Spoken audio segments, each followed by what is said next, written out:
So we've got some all new details and some first looks at some amazing new parts of Toy Story Land that's coming to Walt Disney World. So what we're going to do, we're going to dive into it all up next.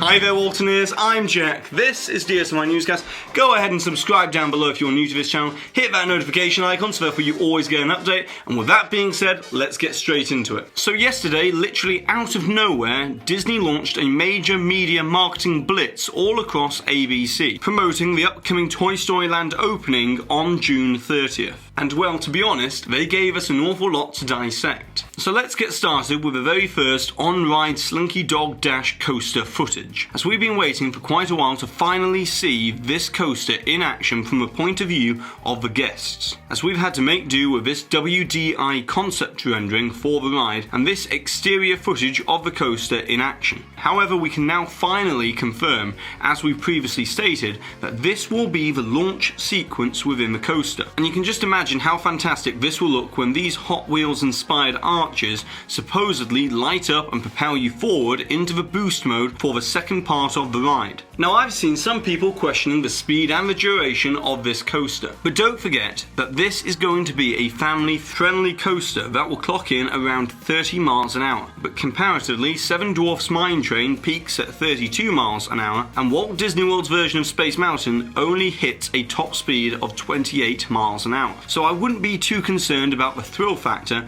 especially considering the ride's duration will be around a minute and a half. However, it's the capacity that's the main concern, as apparently early numbers are indicating that Slinky Dog Dash will only have an hourly capacity of around 1,000 to 1,200 guests. But I think it's important to remember that the centerpiece ride within the new land is still going to be Toy Story Mania, as is evidenced by its third track and the newly expanded entrance queue area within the land. But now let's move on to the biggest news that came out from all of these new details, and that is that the Weazy figure that has been installed just before the unload section of Slinky Dog Dash will indeed be an outdoor audio animatronic that will sing the iconic "You've Got a Friend in Me," accompanied with some funny comments and greetings displayed on the Mr. Spell figure. But Imagineering have been working on this figure for around 2 years to test its durability and the motion in year-round weather conditions. So with the arrival of the Wheezy Animatronic, it poses an interesting question as to whether we'll see the return of the Mr. Potato Head animatronic within the Toy Story Mania queue,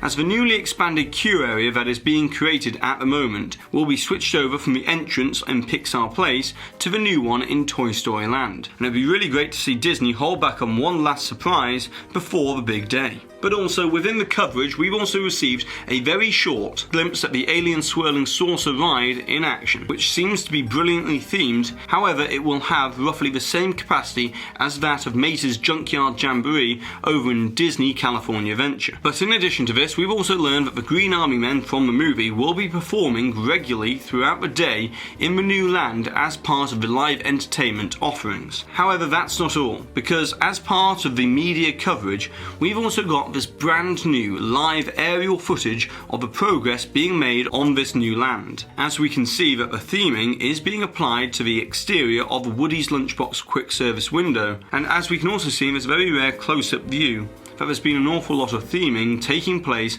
at Slinky Dog Dash, including the entrance area. And the last thing that stood out from all of this coverage is this last shot of Toy Story Land. That really gives you a fantastic idea of just how immersive this land will feel from the ground perspective, as Disney have had years of practice to perfect the backyard miniature feel of being within a Toy Story Land. However, now let's move on from one Pixar project to another Pixar project on the other coast, as we've now got a small update regarding the progress being made on Pixar Pier at Disney California Adventure, as the very first of the new Pixar themed kiosk stands has now opened, offering a variety of different ice cream flavours and yes, even the infamous yellow snow cone. And in addition to all of this, Disney have also begun testing the new Incredibles themed ride trains on the former California Screamin' track. But if you want more of a deep dive into this construction, I'd highly recommend going and checking out micechat.com's article on this, which I'll leave a link to down below. And lastly for today, just a very quick fire round of different topics, as Marvel have released a brand new trailer for the upcoming Ant-Man and the Wasp sequel that comes out on the 6th of July in America, but it's now been decided that it's going to be delayed until August in the UK, mainly due to the fact that the World Cup is going to be taking place this summer. Meanwhile, Avengers Infinity War has continued to take the world by storm, as it has now made over $300 million in the US and $800 million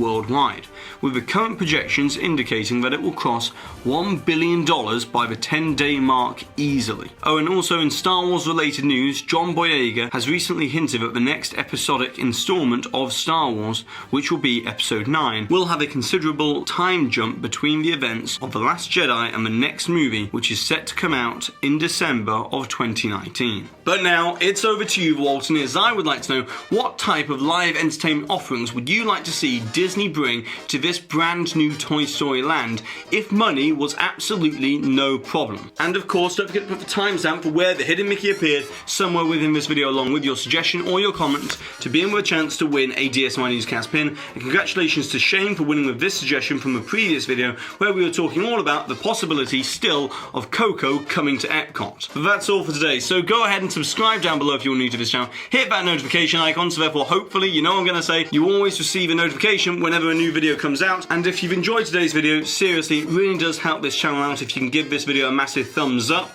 And I've been Jack, you've been you, and I'll see you real soon.